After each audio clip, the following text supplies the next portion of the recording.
This program is about unsolved mysteries. Whenever possible, the actual family members and police officials have participated in recreating the events. What you are about to see is not a news broadcast. In Roanoke, Virginia, 21-year-old Rayanne MOSSOR was shot and killed by a single blast from a shotgun. The official verdict was suicide, but Rayanne's grieving parents believed that verdict was wrong. In New Mexico, Ed Barbera lured investors to his gold mine with dazzling demonstrations and glittering promises. But in reality, Ed Barbera was a con man. In tiny Saxonburg, Pennsylvania, a routine traffic stop escalated into a harrowing life-or-death struggle for Police Chief Greg Adams. His attacker is now on the FBI's 10 most wanted list. In the 1940s, Georgia Tann was a respected director of a model Tennessee orphanage. Years later, authorities would discover that this idyllic setting was in fact a front for a babynapping ring. These intriguing stories all need one final clue, one final piece of information before they can be solved. Perhaps someone watching tonight can help. Perhaps it's you.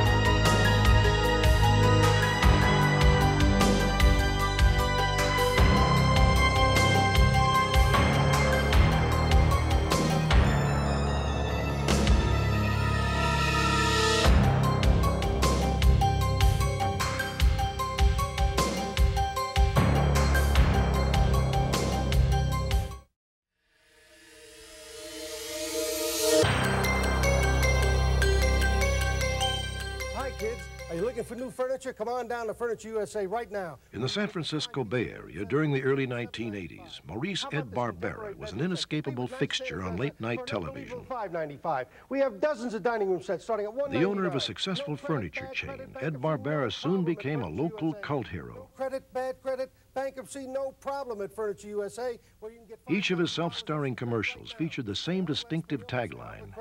Bye, kids. In 1984, Ed Barbera turned from selling furniture to prospecting for gold and purchased a mine in New Mexico. The Golden Gulch had never produced any gold for its previous owners, but Barbera was confident that with a secret processing technique, he would extract gold from the mine's worthless dirt, $93 million worth in the first year of operation. And he claimed he would share this wealth with investors in his holding company, Dynapack.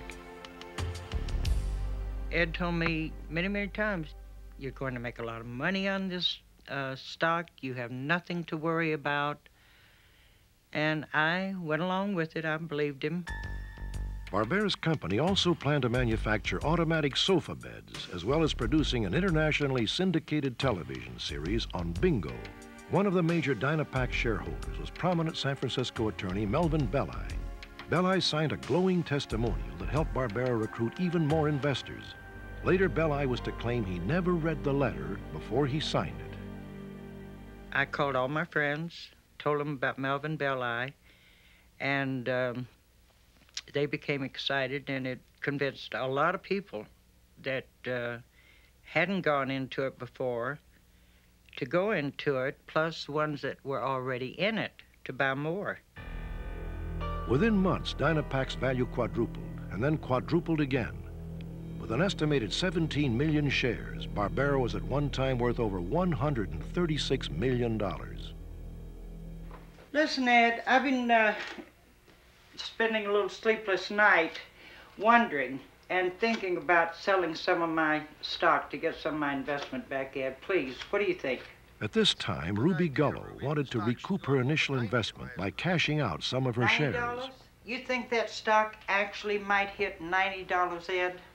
You know, he said, Ruby, if anything should happen, I promise you that I will give you back every penny of money that you have invested personally. I will do it personally. The meteoric rise of Dynapack alerted the Security Exchange Commission. They suspended trading pending an investigation. Dynapack's value immediately plummeted. First starts, and of course the conveyor belt comes up, and we separate the big stuff. In order to regain his fortune and credibility, Barbera opened up his mind for scrutiny. He invited financial analysts to come to New Mexico and promised to show them firsthand his mining operation. Look at that, huh? That's where the gold really is, in there. Can you smell it? He would bring investors out to the mine, give them red hard hats with VIP written across the front, and he would give them a tour of what, for all appearances, to someone who was expecting to see an operating gold mine, looked like just that. What we're going to do here is pour some actual... During his presentation, Barbera relied upon his background as a performer. Now watch yourself, it gets real hot, step back. The pouring of this molten metal created the grand finale of Barbera's production. A pyramid made of solid gold. 99.9% pure gold grown on this property. Come on, come on, come on up. On March 24th, 1985, the SEC allowed Dynapack back on the stock exchange. We'll take pictures of it. But Barbera had not convinced everybody that his operation was legitimate. The pyramids were said to be worth $150,000, and investors were almost beside themselves holding that much money in their hands. As it turns out, the pyramids were about 99.5% copper, and even the copper ore had to be trucked in from somewhere else because Barbera's mine didn't even have any copper in it. At this time, an investigation by the New Mexico Bureau of Mines and Mineral Resources began to turn up irregularities in Barbera's mining practices.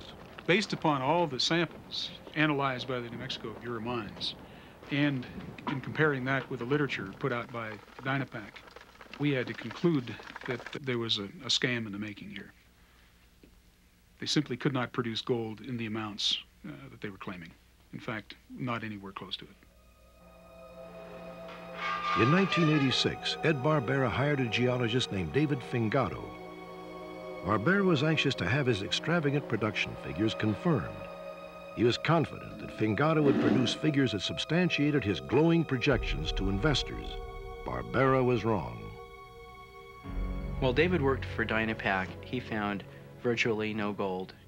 He said that either Ed Barbera was an idiot or he must have been doing something wrong, like trying to launder money, because he was certain that they were getting almost no gold, negligible amounts of gold out of the operation, and he wondered how long Barbera could continue to operate under those circumstances. Fingato finally had had enough. He quit, and after an argument with Barbera, was thrown off the mine's premises. Now that's the last I want to hear about this subject. As a result of this encounter, Fingato was concerned about both his safety and the safety of his family. He moved from the area and contacted the local authorities. In light of the fact that the authorities were not responsive to my brother's information, David went to national news. In this interview, Fingato made it very clear why he quit Dynapack. The crookedness, the illegalities that were going on, the lies and falsehoods. In the same story, Barbera responded to these reports of fraud. I can only tell you that after reading the report, that their opinions, I'm going to use this word loosely, suck. 5 days after this interview, and 2 days before the story was to air, David Fingato was dead, crushed when his truck ran off a road near his home. Though the circumstances of his death were suspicious, the official verdict was that it was an accident. I think that when Barbera saw David Fingato on CNN describing how the gold figures were all bogus and they weren't really producing the gold that Barbera claimed, he realized that the game was over. And it was a matter of days before he disappeared. I got a call from a broker one day and said, "Do you know what's happening to Dynapack?" And I said, "No, great." Is it going up again? And he said, "No, I hate to tell you this bad news," but he said, "This man, Ed, has skipped the country." Sorry, we're not Phone calls to Dynapack and the mine were answered by a reassuring message that business was proceeding normally. But in reality, the mine was deserted and Ed Barbera had fled. And it took them months until after we did our story before they finally moved in and filed a lawsuit. And the local sheriff was being bribed by Ed Barbera, so there wasn't really anybody to investigate. It's hard to estimate how much money was lost. If there were 8 million shares out there, that's somewhere between $15 and $20 million that was lost by investors on Dynapack stock. I had been cleaned out. My life savings were gone. He ruined me. What can I say? After Dynapack crumbled, Barbera moved to Canada, changed his name, and made a living through fraud. But 9 months later, he was arrested, tried and convicted on 12 felony counts relating to Dynapack. But before he could be sentenced, Barbera jumped bail and vanished. He has not been seen since. Something like that. I'll never be able to understand a person that could be so, I call it evil, really evil, to do that to people. To just go out and just ruin people's lives.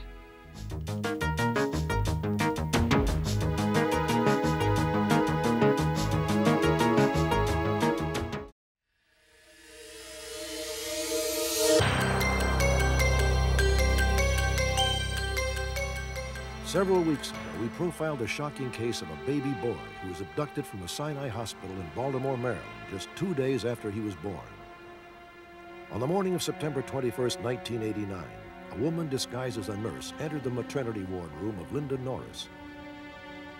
The woman instructed Mrs. Norris to hand over her 2-day-old son, Avery James, and return to her bed for a physical examination. The woman pulled the privacy curtain closed and then disappeared with Avery. This has really been, I guess, one of the hardest things I've ever had to face in my life. I can't imagine going on from day to day without having him back. Tonight, we're happy to report that Avery James Norris is back in the loving arms of his parents, that his alleged abductor is behind bars. On November 15th, the Maryland State Division of Vital Records received a call from a woman who claimed that she had given birth to a baby boy at her home 2 months earlier.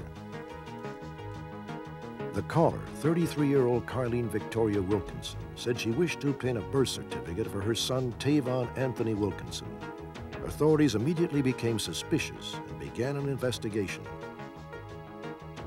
A DNA test later confirmed that Tavon Anthony Wilkinson was actually Avery James Norris. On November 16th, 2-month-old Avery James Norris went home with his parents for the first time. We're very happy. This is day one. We start our life right from today. But I'd just like to thank all the people who called and all the people who sent letters and cards and who prayed for us. And I thank you from my husband and myself and for our baby.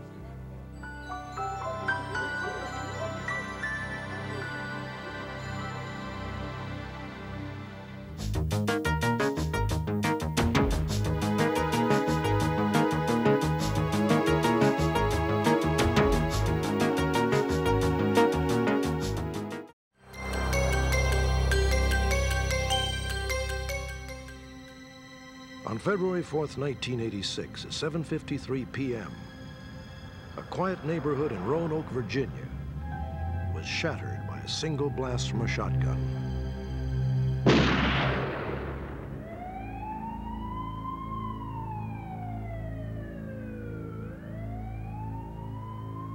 "21-year-old Marianne MOSSOR was pronounced dead at the scene with a shotgun wound to her chest. When officers arrived at 7:57, they did find the body of the young girl lying beside the car. They found a shotgun lying on the trunk of the car, pointed in the direction of where the young lady would have been standing. In reconstructing what had occurred prior to their arrival, they found that she had dated a young man who lived in that house nearby. It was his car that she was lying beside. It was his car where the shotgun was found lying on the trunk. They found no one else in the area. Pretty heated argument. She wanted to know why I hadn't been seeing her lately. So, as she stormed out, the last thing she said to me was, "What do I have to do to prove my love to you? Kill myself?" And then she ran out the door. You didn't come to the door when you heard this shotgun blast? No, sir. No, sir. I didn't go outside. I didn't even look outside. If there was anybody outside with a shotgun, I was going to stay inside. I feared for my life. After questioning Rayanne's ex-boyfriend, the police investigation failed to find any evidence of foul play. It was officially ruled that Rayanne MOSSOR had committed suicide. At first glance, the death of Rayanne MOSSOR appears to follow a tragic but all too common pattern. Rejected by her ex-boyfriend, she was overheard by 3 witnesses threatening to kill herself. Yet in this case, the obvious solution may be too easy, too pat. Over the past 3 years, Rayanne's parents have assembled disquieting and convincing evidence that raises serious questions about their daughter's death. They believe Rayanne was murdered, and they want her death reclassified as a homicide. Most of all, they simply want to have Rayanne's name cleared. When our daughter was murdered, she was charged and convicted of a crime she did not do to herself.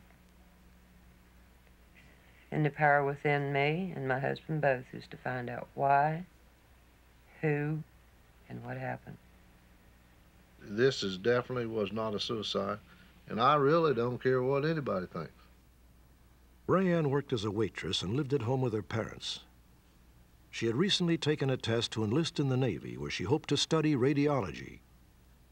Rayanne had a real good personality. She loved life. She loved people. Hard-working type young lady. She had too much of my personality, too much of a temper to commit suicide.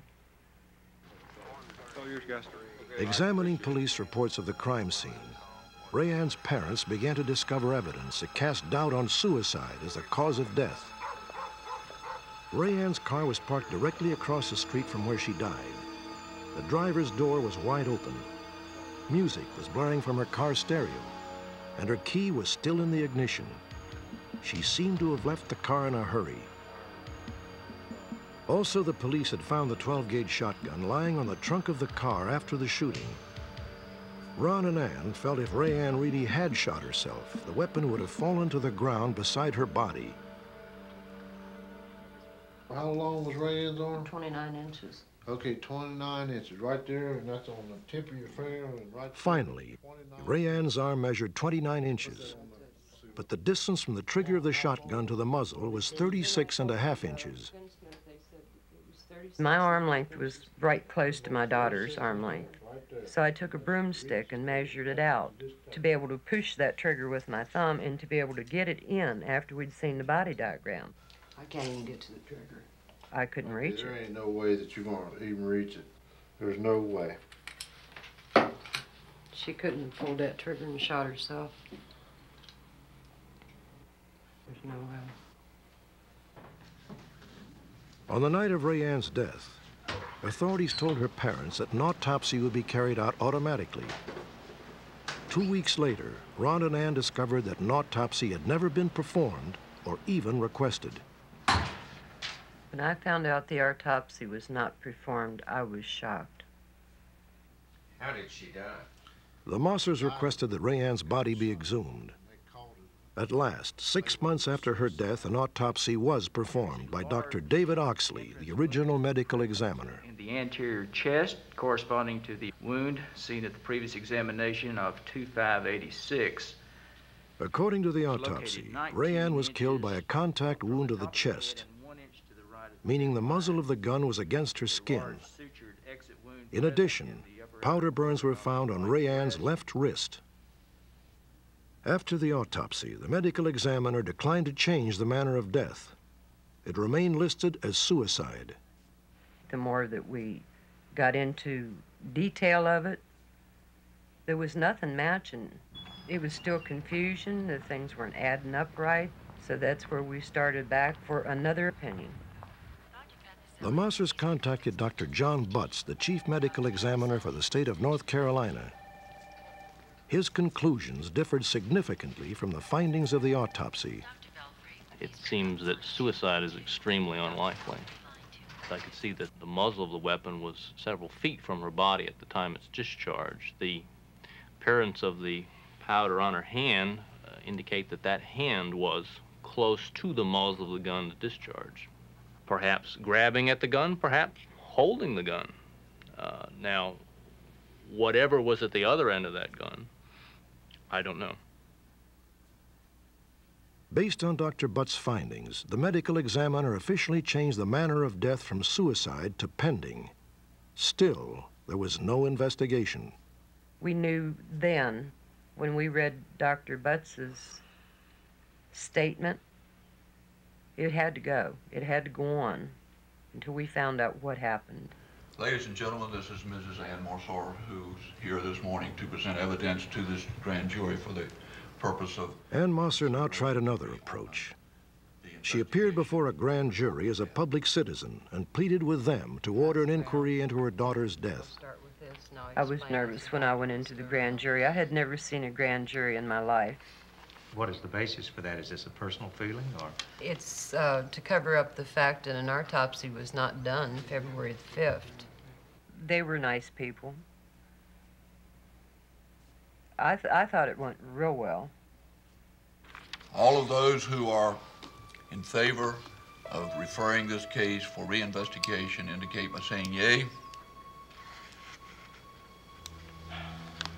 Those opposed to referring this case for reinvestigation indicate by saying nay. Nay. Nay. Nay. Nay.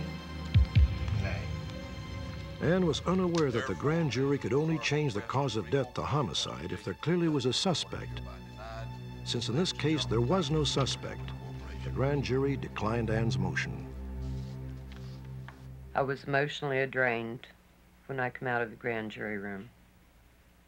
Defeated.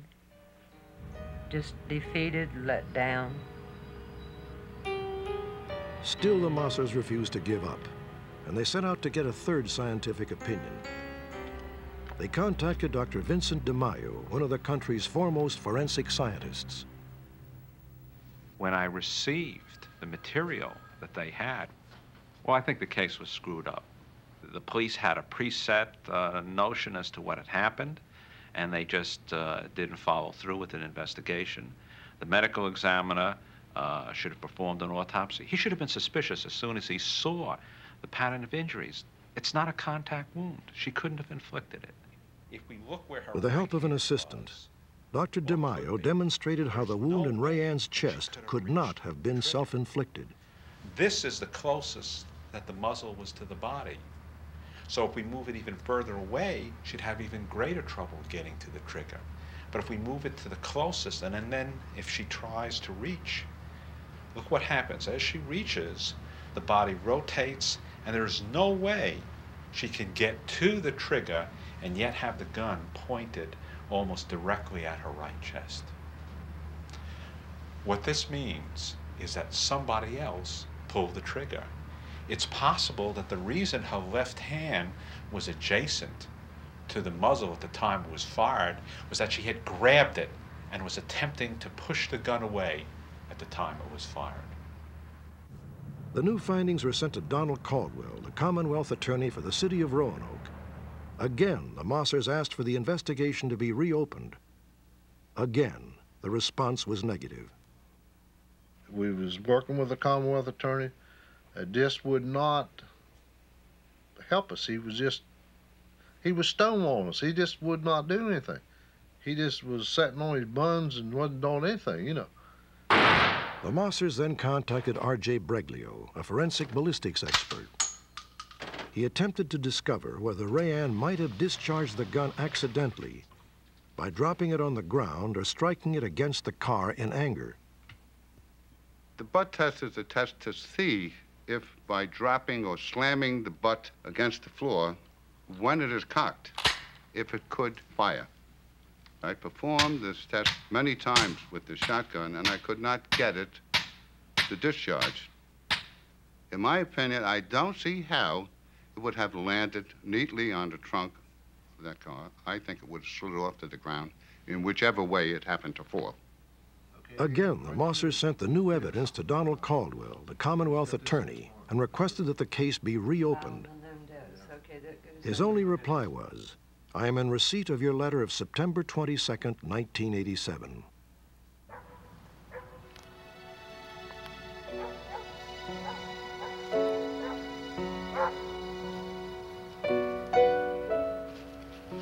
We'll never forget her.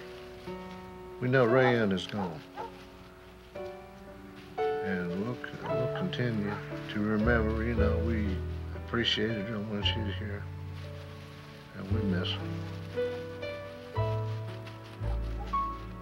I made a promise to my daughter when I kissed her goodbye before that casket lid was closed.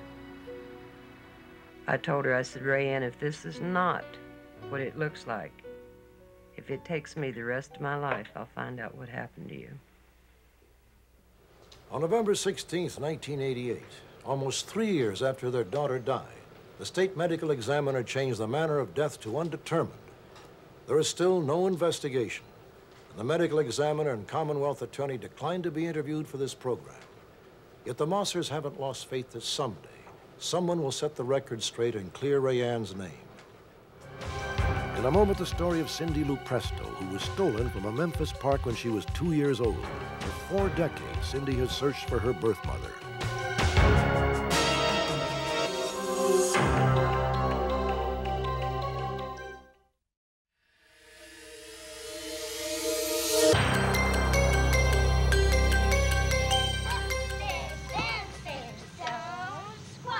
In 1949, the Tennessee Children's Home Society in Memphis was a model orphanage. Its director, Georgia Tan, worked diligently to find homes for the children rather than allow them to languish through their teenage years in an orphanage. Tan won national praise for her progressive approach and single-handedly placed 5,000 orphans with new families. But the Tennessee Children's Home Society was not all that it seemed. Georgia Tan and her orphanage had a darker side. When I was growing up, I was told that I was adopted from Memphis, Tennessee. I asked numerous questions. I never got any answers. After my adopted mother passed away, I was packing her things. I found correspondence from the Tennessee Children's Home, and that's when I started my search. 2.5 years later, I found my name. 2 hours later, I found my mother. Cindy Lou Presto discovered that she was separated from her family in 1947 when she was just 2 years old. She had originally been christened Sandra Lee Bridgewater. But only when Cindy recently found her birth mother, Evelyn Bridgewater, was she able to piece together the sinister events that led up to her adoption. I was playing on the playground, and Georgia Tan drove up in her proverbial black limousine. Hello, pretty girl. Would you like to ride in my new car with me? Can you run? Oh, what a big girl. Oh, thank you. Yes, you can. Okay, George, let's go home now.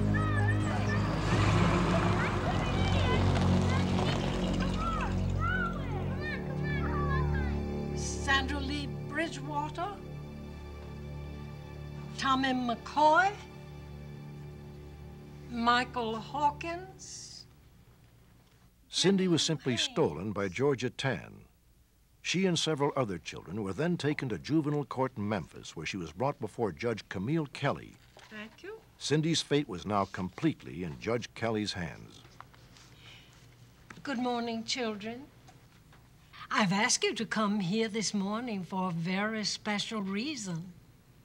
You're going away on a long trip. Cindy's mother, Evelyn Bridgewater, had no idea that her daughter had been kidnapped until she got a call from the juvenile court. Incredibly, Evelyn was asked to sign papers making Cindy eligible for adoption. She refused. It is the order of this court that these children be released to the custody of the Tennessee Children's Home Society. Miss Tan? Thank you, Judge Kelly. Judge Kelly overruled Cindy's mother, and Cindy was taken away. Judge Kelly was a well-respected citizen of Memphis. In 1948, a national poll selected Judge Kelly as one of the 6 most wholesome women in the world, along with Queen Elizabeth of England. I'm confident that Camille Kelly was involved with Georgia Tann in this operation. Georgia Tann could not have carried it on without her, and Camille Kelly could not have lived in the style she lived unless she had outside income. For 12 years, Georgia Tann used the Tennessee Children's Home Society as a cover for a black market baby ring. But in 1950, after a number of doctors resigned in protest over health standards at the orphanage, Robert Taylor, a Memphis attorney, was appointed by Governor Browning of Tennessee to investigate Georgia Tann and the Tennessee Children's Home Society.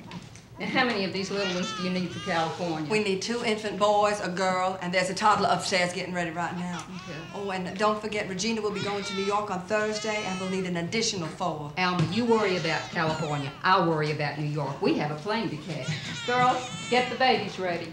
30 minutes till plane time. Yes, Miss Tann. Taylor discovered that a large number of the children were being sent out of state for adoption, even though in Tennessee there was a long list of couples waiting to adopt a child. Tann was ignoring these local couples. Time to go, George. In order to find out the reason, Taylor followed George's assistant, Alma Walton, on her next trip to Los Angeles. It seems to have been the regular practice to leave at 3 o'clock in the morning, where there'd be no one at the airport and the planes would not be filled up. Mr. and Mrs. Miles, say hi to your son, Ashley. She would call the adoptive parents to meet her in the lobby. And she would go down into the lobby with one baby, and she had some maid there in the hotel, staying with the rest of them. Just sit down. After talking with them for a few minutes, they were anxious to leave, and so was she, and she'd go back and get another baby. And it went on that way till she got rid of all of them. Ms. Walton, do you have the receipts for the payments we've already made? We'll be sending that along with the decree when the adoption becomes final. Oh, that'll be... I found that Georgia Tann had placed out over 1,200 babies for adoption in New York City and Los Angeles alone. Taylor also discovered that Tann increased revenues by charging childless couples a fee to conduct background investigations in preparation for adoptions that would never take place. Over the 20 years she'd been operating as black market and babies, Georgia Tann made a fortune. In total, she made over $1 million, a remarkable sum back in 1950. With the real gain profits, Tann bought a vast amount of property. She developed an awful lot. She owned a lot of real estate around Memphis, and she owned a big tourist court down in Mississippi. She owned a summer home down on the Gulf Coast, and over $1 million passed through her hands. On September 12, 1950, Robert Taylor presented his report to Governor Browning. Georgia Tann had been stricken with cancer and died 3 days later. Under pressure from the continuing investigation, Judge Camille Kelly resigned on November 11, 1950. The Tennessee Children's Home Society was closed. I get very angry when I think of Georgia Tann and Camille Kelly because of what they've done to me and thousands of other people. We're not talking about just a couple of people here, we're talking about thousands of children. It makes me very angry because of the 32 years that we were apart and all that we had missed. My mother had missed my growing up, and those years can never be replaced. We've been robbed. Tonight, we are pleased to announce that because of our broadcast, another orphan from the Tennessee Children's Home Society has been reunited with her family. Lynn Hines was 5 years old when she was adopted by a wealthy California couple. I was adopted into a very, very fine family, but there wasn't a lot of love in the family. And even though, you know, you try to make the adopted child part of the family, you're always still just a little bit different. And so it meant a great deal to me to find that I really had a true family. Lynn was born Martha Jean Gookin and was placed in Georgia Tann's orphanage in 1949. She never saw or heard from her natural family again. Then just 3 weeks after our broadcast, Lynn learned that her father and two brothers, Paul and Randall, were still living in Tennessee. One of the things that I had been fearful is that the family did not want me to find them. When I did finally get hold of Randall, Randall said, if you don't come here, we're coming there. Like tomorrow. You know, it wasn't soon enough.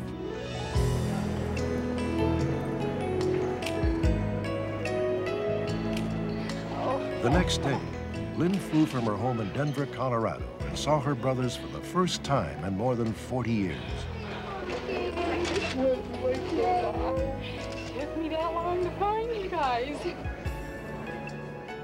She walked off the plane, I knew she was just like that. She's a spitting image of her mother, a very spitting image. You have this void that had never been filled, but it was. That afternoon, Randall and Paul took Lynn to meet their 86-year-old father, Rufus Gookin. I had pictures of myself when I was adopted that the adopted parents had taken, and they had pictures of Randall and I and Mother before I had been adopted. So we naturally had to compare all our pictures and all that type of thing, and I guess we decided that we really were brothers and sisters. It was very exciting, very thrilling.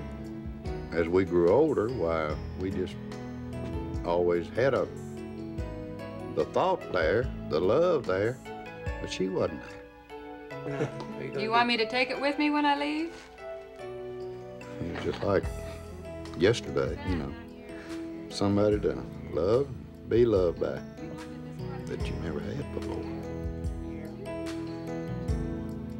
I would have to say that this is like Christmas, New Year's, everything rolled up into one. When I found the family, I felt like I was queen for a day, and oh, 9 yards. In a moment, the story of Donald Eugene Webb, who's been on the FBI's 10 Most Wanted list for almost 10 years. Perhaps tonight, you can help finally bring him to justice.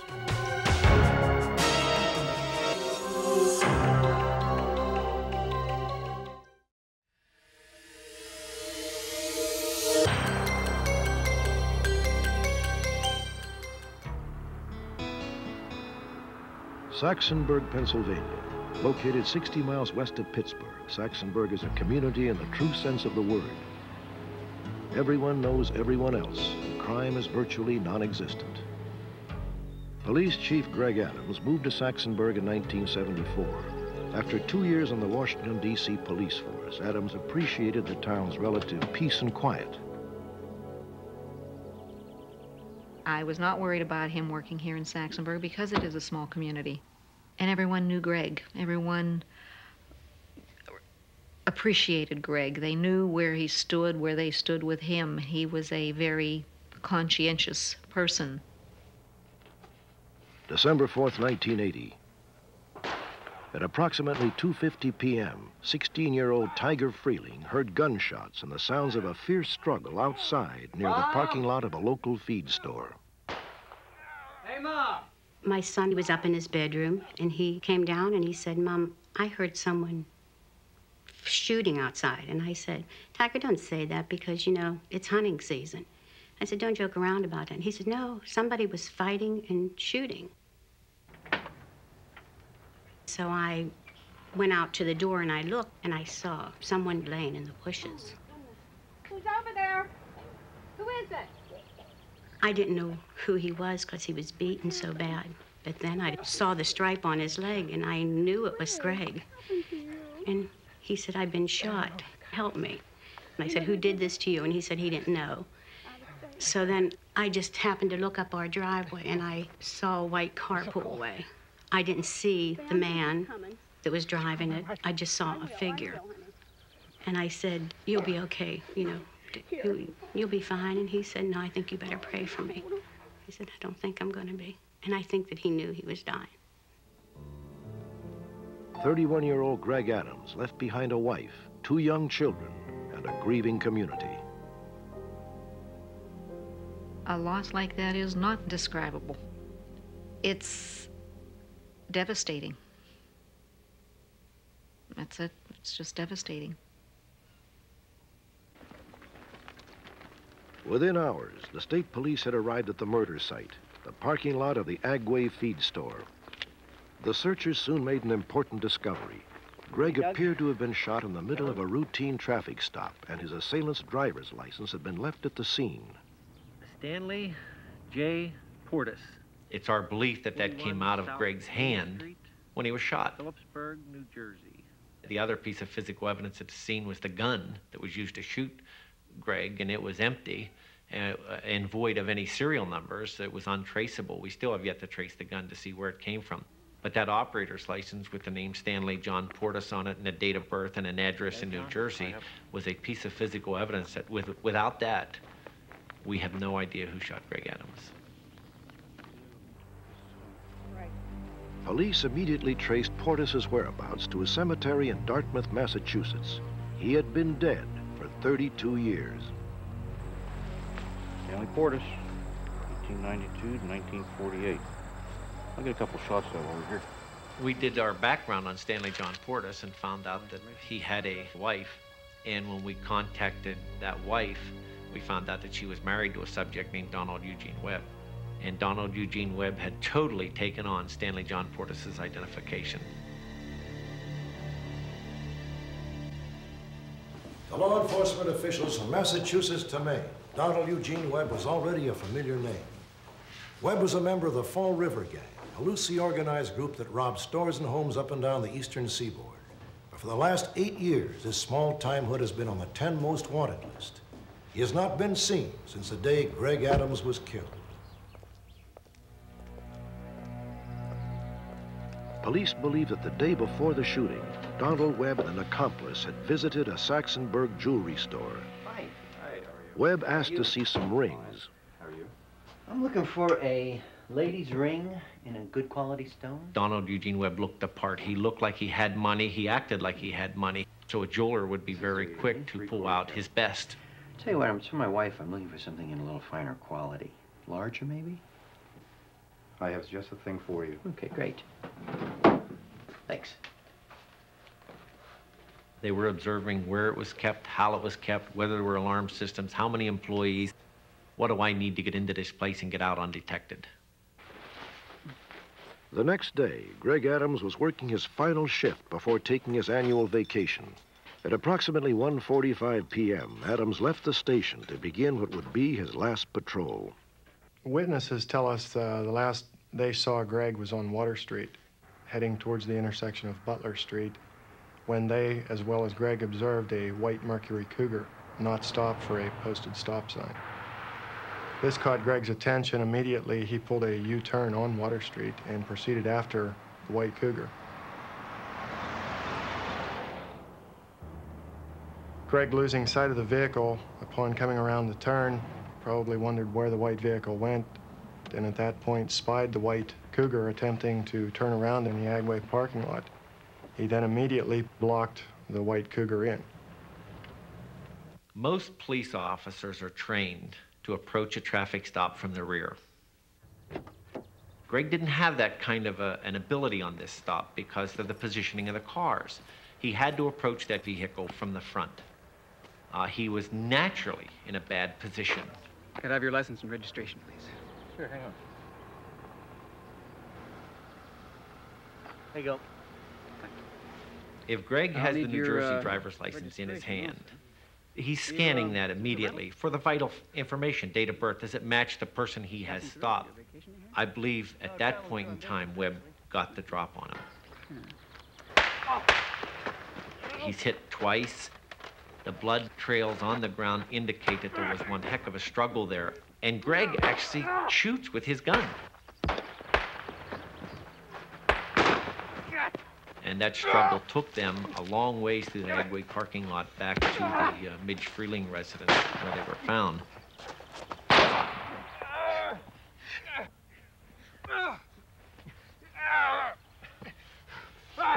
Of course, Greg is a tough little competitor, but he loses his gun to Webb. And the gun's empty. And Webb just beat him with the gun.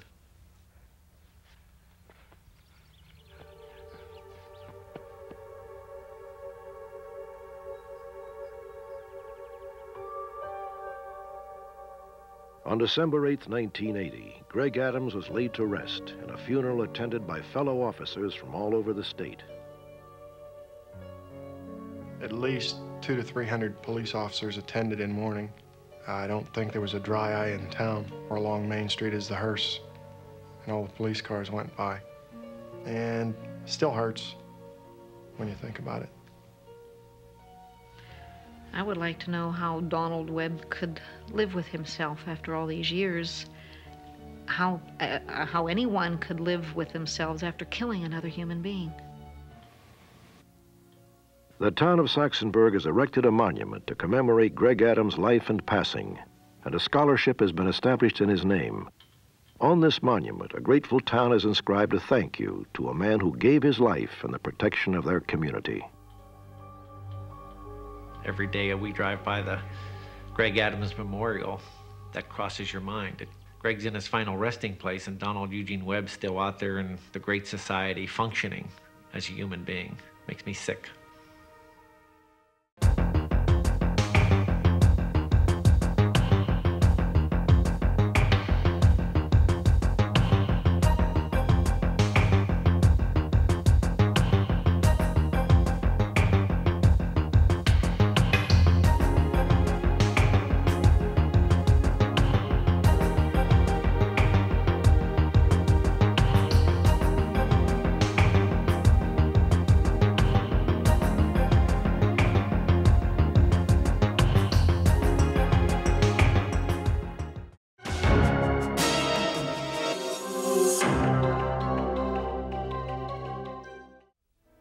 Next week on Unsolved Mysteries, we'll profile the poignant story that began on Christmas Eve almost 60 years ago.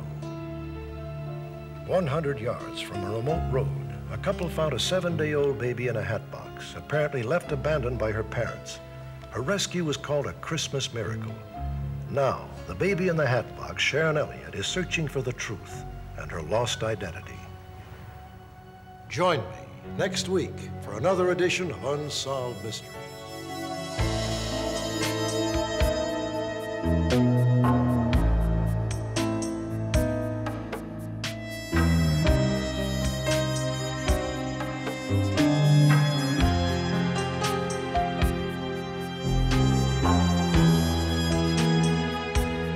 Thank you.